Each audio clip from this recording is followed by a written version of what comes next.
Assalamualaikum warahmatullahi wabarakatuh. Perkenalkan, nama saya Muhammad Habibullah dari jurusan Agribisnis Fakultas Pertanian Universitas Riau. Di sini saya akan menjelaskan materi dari PPT yang berjudul Karakteristik Masyarakat Desa Gemeinschaft dan Kota Gesellschaft. Tugas ini ditujukan untuk memenuhi tugas pada mata kuliah Sosiologi Pertanian dan Pedesaan yang diampu oleh dosen pengampu Bapak Meki Herlon, SPMSI. Pada PPT ini saya akan menjelaskan 5 bagian. Yang pertama, pengertian masyarakat desa, Gemeinschaft dan masyarakat kota, Gesellschaft. Yang kedua, karakteristik sosial, ekonomi, dan budaya masyarakat desa. Yang ketiga, karakteristik sosial, ekonomi, dan budaya masyarakat kota. Yang keempat, pola hubungan sosial, kekerabatan, solidaritas, dan individualisme. Dan yang kelima, perbedaan dan keterkaitan masyarakat desa dan kota dalam konteks perubahan sosial. Baik, langsung saja kita masuk pada bagian pertama, yaitu pengertian masyarakat desa atau Gemeinschaft.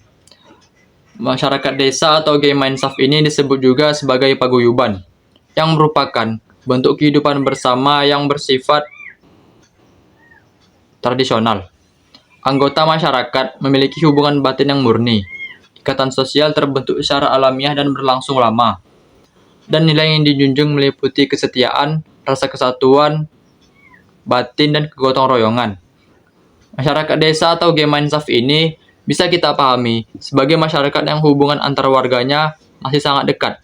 Mereka saling mengenal, punya ikatan batin, dan biasanya hidup dalam lingkungan yang sama sejak lama. Lalu, pengertian masyarakat kota atau Gesellschaft. Masyarakat kota atau Gesellschaft ini disebut juga sebagai Patembayan, yang merupakan bentuk kehidupan bermasyarakat modern. Hubungan antar individunya didasarkan pada kepentingan dan peran tertentu. Interaksi sosial bersifat rasional dan formal. Hubungan sosial cenderung tidak permanen, dan nilai menonjol yaitu kemandirian dan orientasi pada tujuan. Berbeda dengan desa, masyarakat kota atau Gesellschaft ini lebih menekankan pada hubungan yang bersifat fungsional, yang artinya orang berinteraksi karena peran dan kepentingan tertentu. Lalu, kita masuk pada bagian yang kedua, yaitu karakteristik sosial, ekonomi, dan budaya masyarakat desa.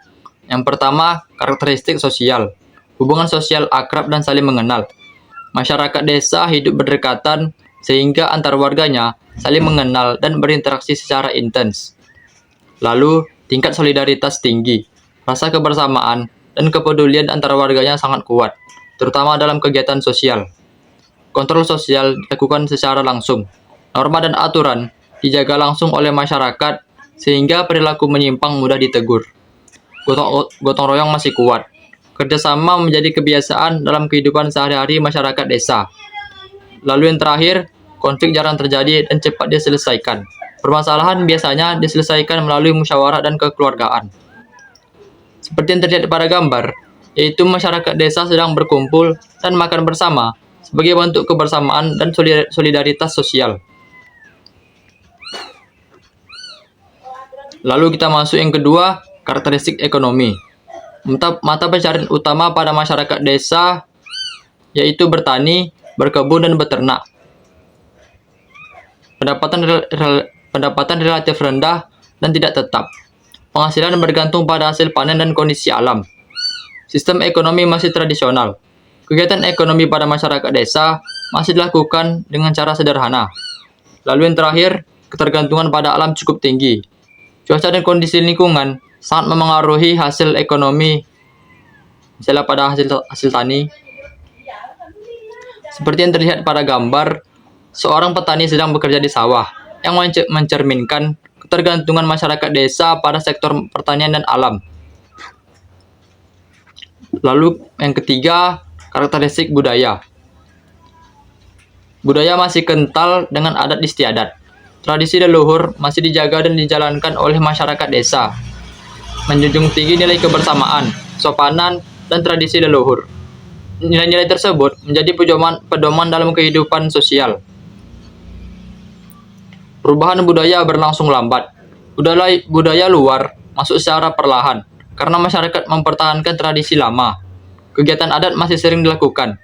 Upacara adat tetap dilaksanakan secara rutin. Seperti yang terlihat pada gambar, masyarakat desa sedang melaksanakan kegiatan adat sebagai bentuk pelestarian budaya dan tradisi. Lalu kita masuk pada bagian yang ketiga, yaitu karakteristik sosial, ekonomi, dan budaya masyarakat kota. Yang pertama, karakteristik sosial. Hubungan sosial tidak terlalu dekat. Masyarakat kota hidup di lingkungan yang padat dan sibuk, sehingga interaksi sosial cenderung terbatas dan tidak terlalu mengenal satu sama lain. Bersifat individualis. Masyarakat kota lebih fokus pada kepentingan dan urusan pribadi dibandingkan kehidupan bersama.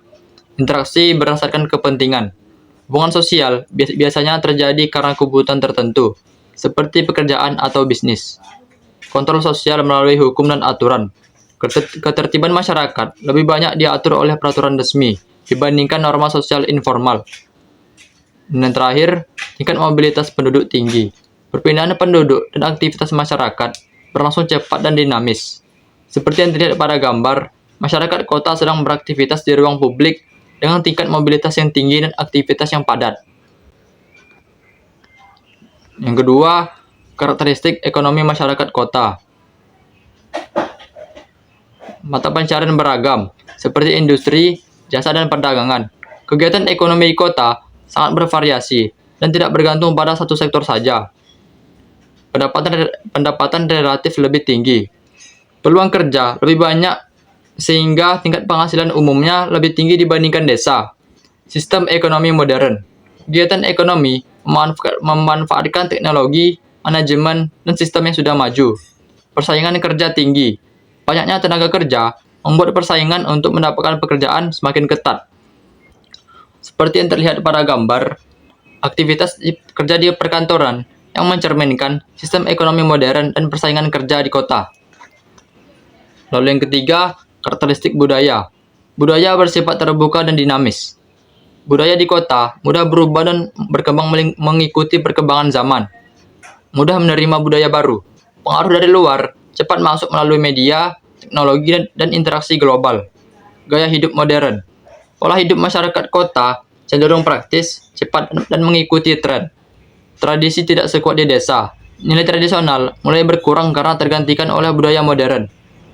Pengaruh globalisasi sangat besar. Arus informasi dan budaya global sangat memengaruhi kehidupan masyarakat kota. Seperti yang terlihat pada gambar, masyarakat kota sedang berinteraksi dan menghabiskan waktu bersama di ruang modern yang mencerminkan gaya hidup perkotaan. Lalu kita masuk pada bagian yang keempat, yaitu pola hubungan sosial yang terdiri dari kekerabatan, solidaritas, dan individualisme. Yang pertama kita masuk pola hubungan sosial masyarakat desa. Kekerabatan. Hubungan antar warga sangat erat karena adanya ikatan keluarga dan kedekatan tempat tinggal sejak lama. Seperti terlihat pada gambar, yaitu gambar keluarga besar yang sedang berkumpul. Lalu solidaritas. Warga saling membantu tanpa mengharapkan imbalan, terutama dalam kegiatan sosial dan adat. Seperti yang terlihat pada gambar, warga desa sedang bergotong royong untuk membangun rumah. Lalu individualisme. Tingkat individualisme rendah karena kepentingan bersama lebih diutamakan daripada kepentingan pribadi. Seperti yang terlihat pada gambar, warga desa sedang bekerja sama untuk membuat dodol. Lalu kita masuk pola hubungan sosial masyarakat kota. Kekerabatan. Hubungan kekerabatan bersifat terbatas karena kesibukan dan mobilitas masyarakat yang tinggi. Seperti yang terlihat pada gambar, seorang wanita sedang duduk sendirian. Yang menggambarkan hubungan kekerabatan yang terbatas karena masyarakat kota cenderung hidup mandiri dan jarang berinteraksi dengan keluarga atau tetangga sekitar. Lalu solidaritas. Solidaritas muncul pada kondisi tertentu, seperti saat terjadi bencana alam atau kegiatan sosial. Seperti terlihat pada gambar, solidaritas muncul karena sedang terjadi bencana alam. Lalu individualisme. Individualisme tinggi karena masyarakat kota cenderung mandiri dan fokus pada kepentingan pribadi. Seperti terlihat pada gambar, yaitu gambar orang sendiri dengan gadgetnya, yang menunjukkan tingginya individualisme, di mana setiap individu lebih fokus pada aktivitasnya sendiri. Lalu kita masuk pada bagian yang kelima, yaitu perbedaan dan keterkaitan masyarakat desa dan kota dalam konteks perubahan sosial. Yang pertama kita masuk perbedaan masyarakat desa dan kota. Perubahan sosial di desa dan kota berjalan dengan kecepatan yang berbeda. Pada masyarakat desa, perubahan sosialnya berlangsung lebih lambat. Nilai tradisi dan adat masih kuat dipertahankan. Pengaruh modernisasi dan globalisasi terbatas. Dan pola hidup relatif lebih stabil. Sedangkan pada masyarakat kota, perubahan sosialnya berlangsung lebih cepat, lebih terbuka terhadap modernisasi dan globalisasi. Gaya hidupnya mudah berubah mengikuti zaman, serta pola hidup dinamis dan kompetitif. Lalu kita masuk pada bagian yang terakhir, yaitu keterkaitan masyarakat desa dan kota dalam konteks perubahan sosial. Walaupun berbeda, desa dan kota tetap saling berhubungan. Kita masuk pada keterkaitan yang pertama, desa dan kota saling bergantung satu sama lain. Masyarakat desa dan kota tidak bisa dipisahkan, karena desa menyediakan bahan pangan dan tenaga kerja, sedangkan kota menyediakan lapangan pekerjaan, pendidikan, dan layanan yang modern. Yang kedua, kota menjadi pusat pendidikan, industri, dan teknologi. Kota berperan sebagai pusat perkembangan ilmu pengetahuan, industri, dan teknologi yang kemudian pengaruhnya menyebar hingga ke wilayah desa. Ketiga, banyak pekerja dan upah minimum atau penghasilan tak tetap. Sebagian masyarakat desa bekerja di kota dengan upah minimum atau pekerjaan tidak tetap, namun tetap bergantung pada desa sebagai tempat tinggal atau asal keluarganya. Dan yang keempat, terjadi urbanisasi yang menghubungkan desa dan kota. Urbanisasi menyebabkan perpindahan penduduk dari desa ke kota, sehingga terjadi pertukaran tenaga kerja, budaya, dan informasi yang menghubungkan kehidupan desa dan kota. Kita masuk pada bagian kesimpulan. Masyarakat desa dan masyarakat kota memiliki perbedaan dalam aspek sosial, ekonomi, dan budaya. Masyarakat desa cenderung bersifat tradisional dengan hubungan sosial yang erat dan nilai kebersamaan yang kuat. Sedangkan masyarakat kota bersifat modern, individualis, dan dinamis. Walaupun memiliki perbedaan, keduanya saling berkaitan dan saling membutuhkan dalam proses perubahan sosial, seperti melalui urbanisasi, modernisasi, dan perkembangan teknologi. Baik, sekian dari saya. Terima kasih dan mohon maaf bila ada kesalahan. Saya akhiri. Wassalamualaikum warahmatullahi wabarakatuh.